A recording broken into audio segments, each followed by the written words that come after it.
Hi, magandang araw. Ako po si Dr. Azarcon, isa akong primary care physician at ginawa ko tong video na to para mapaliwanag sa inyo kung ano yung mga iba't ibang gamot na nabibili over the counter, walang reseta para po sa very common na ubo at sipon. Hindi ko naman po ina-expect na matutunan nyo yung mga talagang pangalan ng gamot kasi parang alien po yung mga pangalang yan. Pero at least matuto tayong magbasa ng label. So pag pumunta kayong butika, makikita nyo mucolytic, expectorant, antitussive, ano ba yun? Antihistamine, iba-iba po yan. Meron pang decongestant, bronchodilator, tapos analgesic and antipyretic. So, isa-isahin natin yan.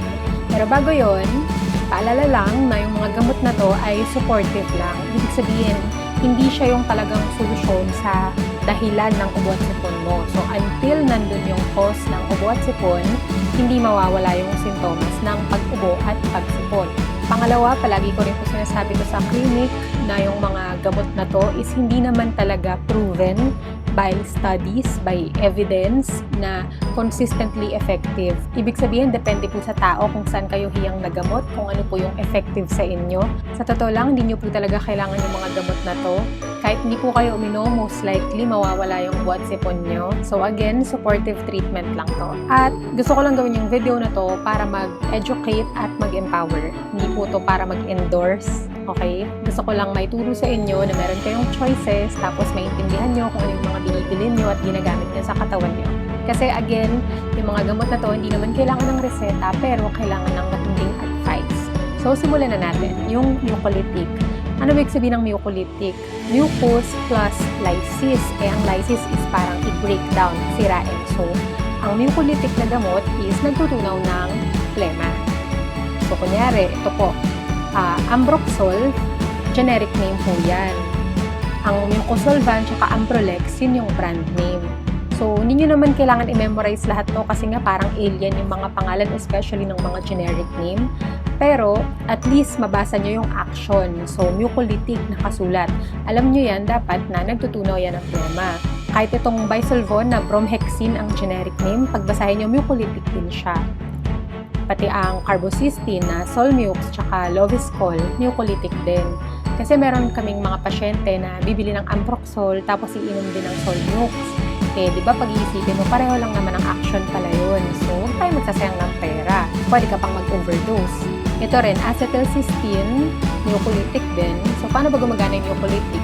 Either tinutunaw niya yung plema mismo, yung proteins, dinibreakdown niya, or dinadilute niya, dinadamihan niya yung pag-secrete mo ng fluids sa lungs para matutunaw. Ngayon, ito, side effect daw. Parang sumakit po yung tiyan ko nung ininom ko yung gamot. Bakit? Bakit anong nangyayari? Kasi 'di ba nabanggit ko nga po yung mucous cells na sinistimulate ng gamot. Hindi lang kasi yun makikita sa lungs. Meron din po tayong mucous cells sa tiyan, sa stomach. So, parang naapektuhan din yung secretions mo sa stomach pag uminom ka ng mga gamot na to. So, expected po yun. Ngayon, yung expectorant na gamot is parang mucolytic din po ang epekto niyan. Kumbaga, yung mucolytic, tinutunaw yung plema, yung expectorant, tutulungan kayong ilabas yung plema. Kasi yung pong expectorate is English po ng dumura or dumahak. Ilabas yung plema. So, minsan, kailangan natin ng tulong para ilabas yung plema. Paano to gumagana? Like, kunyari, yung guaifenesin, alam natin yan, robitussin, pero sa ibang bansa yan, robitussin. So, pati yung mucobron, pareho lang po ng generic name, guaifenesin. Pareho lang po ng action, expectorant. Ibig sabihin, mas pinapalabnaw niya yung plema para madali niyang ilabas. So, ano namang side effect nito na parang sinasabi daw ng pasyente, parang lumalala po yung ubo ko, na parang lalo sumikip yung dibdib ko. Bakit po ganun, Dok? Kasi nga, kung iisipin nyo, yung action ng gamot is paparamihin niya talaga yung plema para nga ilalabas nyo. So, expected rin po yun. By the way, ito palang mucolytic at expectorant, hindi sila gagana kung hindi ka iinom ng maraming tubig. Kailangan po talaga maraming tubig. Ngayon, ito hindi po alam ng madami, pero dapat iniiwasan as much as possible yung mga mucolytic at expectorant na gamot sa mga batang maliit, sa mga baby less than 2 years old. Sana po iwasan po muna natin yung mga gamot nito. Bakit? Kasi kung makikita nyo, ito yung reflex arc, ganito po yung proseso ng pag-ubo natin ng katawan. Ang pinaka-importante dyan is yung muscles. Kailangan malakas po yung muscles natin sa chest, sa diaphragm, para meron tayong lakas maglabas ng hangin, maglabas ng plema. Diba kailangan po ng muscles? Eh, sa babies po, hindi pa po fully developed ang muscles nila. So, hindi pa nila kayang umubo ng malakas, ilabas yung tinutunaw mong plema, hindi pa po nila yan kaya. So, tendency, lalong sumisikip lang yung pakiramdam nila. Actually, pareho din po to sa mga bedridden nating mga matatanda. Hindi po nila kayang umubo katulad ng mga active na adults katulad natin, di ba? So, iwasan din natin yung gamot na to sa kanila. Next naman is antitussive. Ano ba itong ibig sabihin ng tussive na ito? Yan naman yung English ng pag-ubo. Basically, tussive means to cough. So, pinipigilan niya lang yung pag-ubo. Ang action niya is, pipigilan niya itong pinakita ko kaninang reflex arc. So, pwedeng dito siya sa nerves mag-e-epekto or dun mismo sa brain. Meron tayong cough center sa brain. Pipigilan niya yung reflex ng pag-ubo. So, itong mga Sinicod, pag binasa niyo, antitussive yan, butamirate ang generic name. Pwede rin dextromethorphan na generic name. Pati itong levofront na levothyroxine. Yun, antitussive din. Ito, para sa mga ubo ng ubo na sumasakit na yung ulo nila or nakaka-apekto na sa trabaho, sa pagtulog, sa pag-aaral. Ubo ng ubo na wala namang plema, most especially. Pwede po kayo mag-antitussive. So ngayon, bakit naman daw dapat iwasan yung pagsabay ng mucolytic at expectorant with antitussive? Kung isipin nyo mabuti, may sense talaga yan. Dahil yung mucolytic at expectorant, pinapadami niya yung ubo para ilabas mo. Tapos yung antitussive, pinipigilan niya yung paglabas mo ng plema. So, bakit mo yun pagsasabayin? Pili ka ng isa.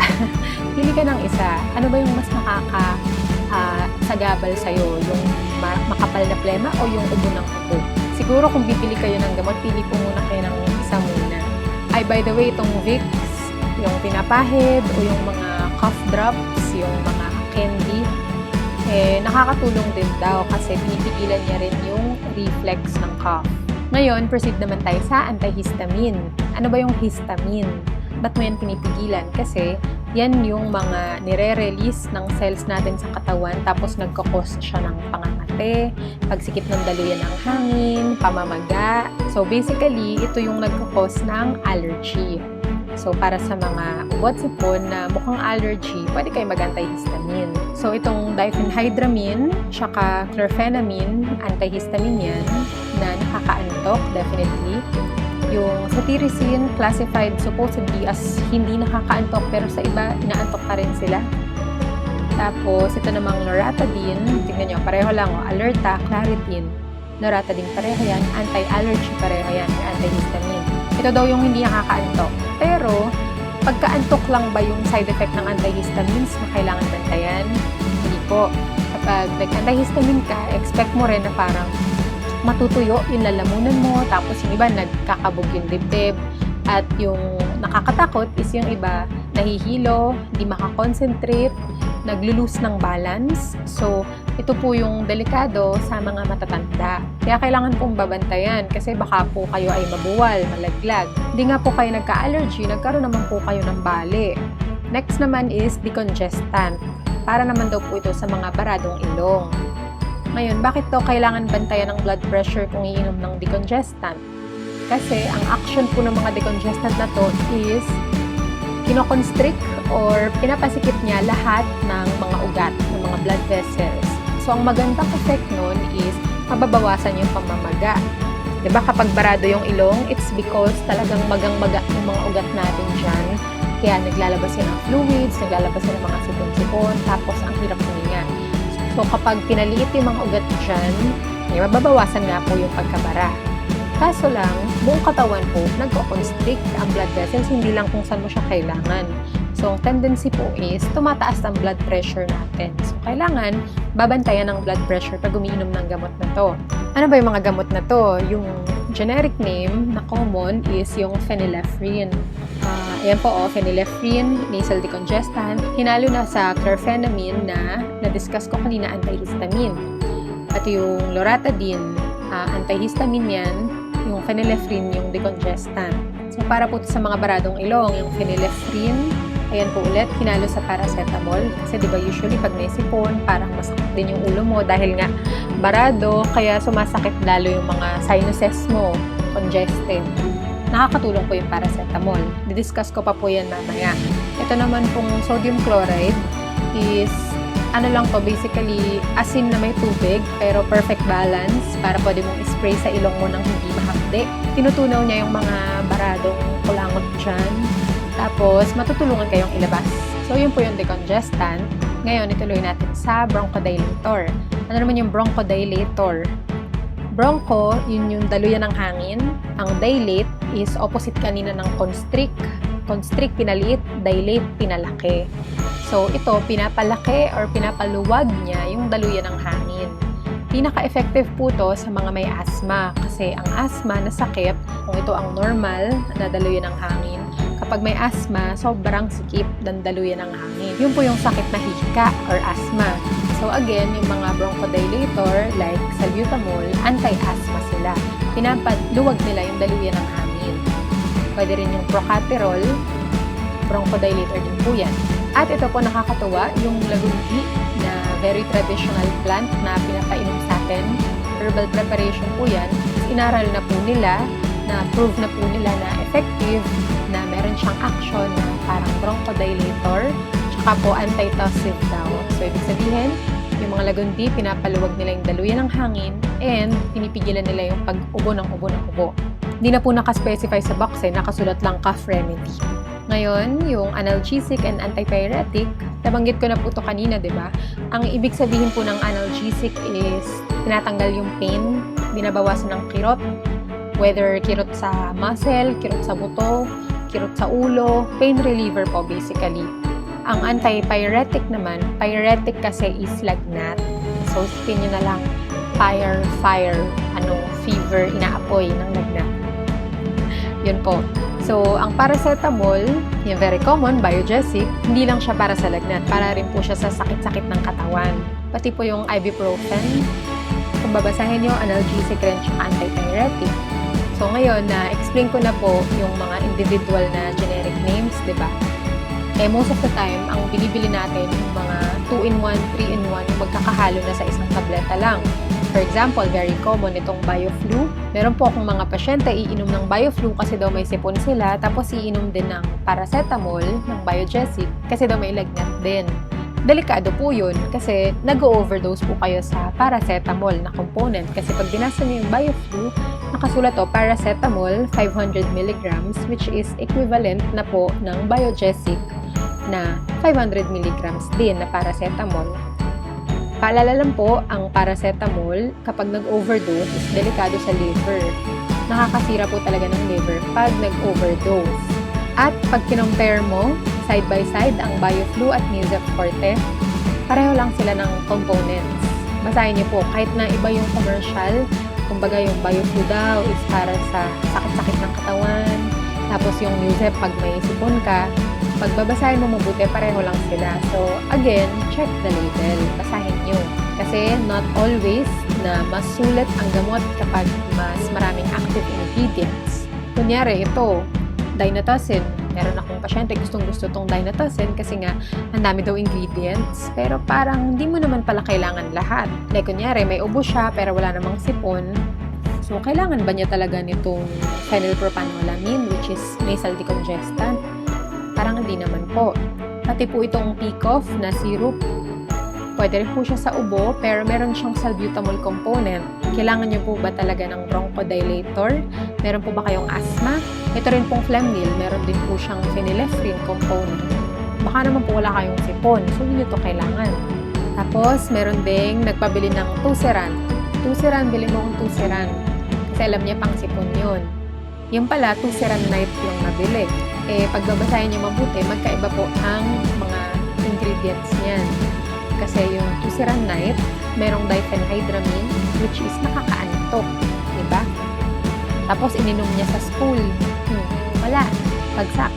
Ito naman po, Decolgen Forte at Nafarin A, parang sakto sila, diba? Phenylpropanolamine, parehong may chlorphenamine, parehong may paracetamol.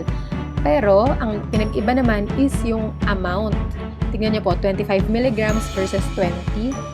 2 milligrams versus 1 milligram, tsaka 500 milligrams versus 325. So make sure basahin nyo. Check nyo po lagi yung label. Kung di nyo maalala kung ano yung generic name, okay lang. Basahin nyo lang po kung ano yung action. Again, yung pong mucolytic na tutunaw ng plema. Yung expectorant, tutulungan kayong ilabas yung plema. Yung antitussive is pipigilan niya yung ubo ng ubo, yung cough reflex, pipigilan niya. Yung antihistamine is para sa allergies. Yung decongestant is para sa baradong ilong pag may sipon-sipon ka. Tapos yung bronchodilator, pinapaluwag yung daluyan ng hangin para sa mga may asthma. Tapos yung analgesic at antipyretic is para sa sakit-sakit ng katawan at sa lagnat. Again, lahat ng gamot na to ay supportive lang. Huwag po natin i-expect na mawawala kagad yung ubo at sipon. Kasi pwede po yan talagang tumagal up to 3 weeks. 1 to 2 weeks, minsan 3 weeks. Acute cough pa din po yun. Papaliwanag ko na lang po sa isa pang video kung ano yung mga common causes nitong cough and colds na to at paano mo malalaman kung hindi na ito yung simpleng ubo lang at kailangan mo na talagang magpa-check up. Salamat po sa panonood. Sana i-share nyo to sa mga wall nyo, sa mga group chat nyo para makatulong din tayo sa iba. Kung meron po kayong mga topics na gustong i-request, sige po, aaralin kong mabuti, gagawin ko ulit ng presentation at ituturo ko sa inyo. Mag-comment lang kayo sa baba.